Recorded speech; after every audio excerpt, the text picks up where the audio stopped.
السلام علیکم. ہیلو. السلام علیکم. جی جناب, آپ کا نام بتائیں اور آپ کہاں سے بات کر رہے ہیں؟ میں یاسین بات کر رہا ہوں, ستاولا سے بات کر رہا ہوں. جی جی بتائیے یاسین صاحب, کیا سوال ہے آپ کا؟ سوال یہ ہے, کیا قرآن مجید ترجمہ کا پڑھ سکتا ہے؟ جی جی جزاک اللہ خیر. جزاک اللہ خیر. وعلیکم السلام ورحمۃ اللہ وبرکاتہ. قرآن مجید ترجمے کے ساتھ پڑھ سکتے یا نہیں پڑھ سکتے؟ بھائی, ہر مسلک کے عالم نے ترجمہ کیا.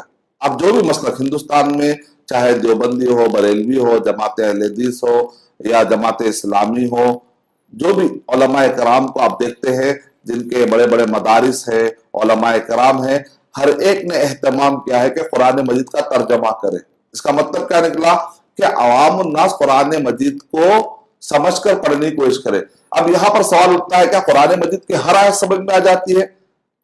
تو ایک طرف ایکسٹریم یہ ہے ہمارے پاس کہ ہم سمجھتے ہیں کہ عام آدمی کو قرآن مجید کی ہر آیت سمجھ میں آ جاتی. ایسی بات بھی نہیں ہے.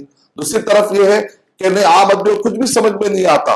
یہ بھی ایکسٹریمزم صحیح نہیں ہے. حضرت عبداللہ بن عباس رضی اللہ تعالیٰ عنہ سے پوچھا گیا, تفسیر طبری کی پہلی ہی جلد پڑھ دیجیے آپ, تو عبداللہ بن عباس رضی اللہ تعالیٰ عنہ کا آپ کو یہ قول ملے گا کہ قرآن مجید کی آیتیں 4 قسم کی ہیں. کچھ آیتیں ایسی ہیں کہ اللہ کے علاوہ ان کا معنی اور مطلب کوئی نہیں جانتے, جیسے الف لام میم, اللہ عالم بمرادی, اللہ ہی اس کا مراد بہتر جانتے ہیں. یعنی مطلب یہ ہے کہ اللہ کے علاوہ کوئی اس کا مطلب معنی نہیں جانتا. ہاں, اس کی حکمت بتانے کے علماء کرام کوشش کرتے ہیں, لیکن معنی ایگزیکٹ کیا ہے اللہ بہتر جانتے ہیں. اسی طریقے سے اللہ سبحانہ و تعالیٰ عرش پر ہے, لیکن کیسے ہے, کیفیت ہے کہ اللہ کے نام اور صفتوں کی کیفیتیں ہم نہیں بتا سکتے. تو ایسے جو بھی چیزیں غیبیات میں اللہ تعالیٰ نے اپنے لیے رکھ لی ہے, بعض آیتیں صرف اللہ تعالیٰ جانتے ہیں, بعض آیتیں جس کو علماء کرام جانتے ہیں, کیونکہ علماء کرام کے پاس قرآن حدیث کی پوری نالج ہوتی ہے. ایک آیت میں کیا ہے تو دوسری آیت ان کے پاس ذہن میں تازہ رہتی ہے, معنی بتانے میں ان کو آسانی ہوتی ہے. تیسرا, وہ آیتیں ہیں جس کو عرب کے لوگ جانتے ہیں, صرف عربی پڑھنے والا بھی حل کر لے سکتا ہے.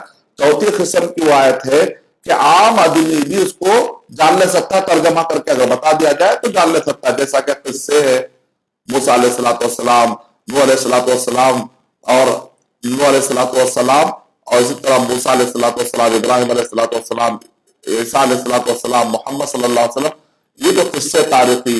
اسی لیے قرآن مجید میں کہا دیتے وَلَقَدْ يَسَّرْنَا الْقُرْآنَ لِلذِّكْرِ, یعنی نصیحت والی جتنی آیتیں اللہ نے آسان کر دی.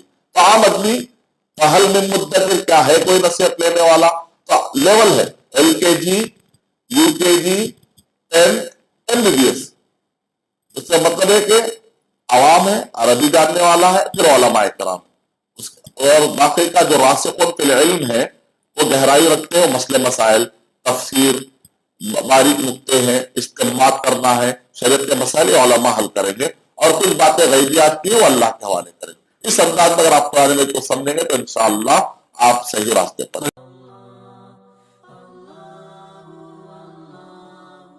For authentic Islamic information, please log on to www.askislampedia.com.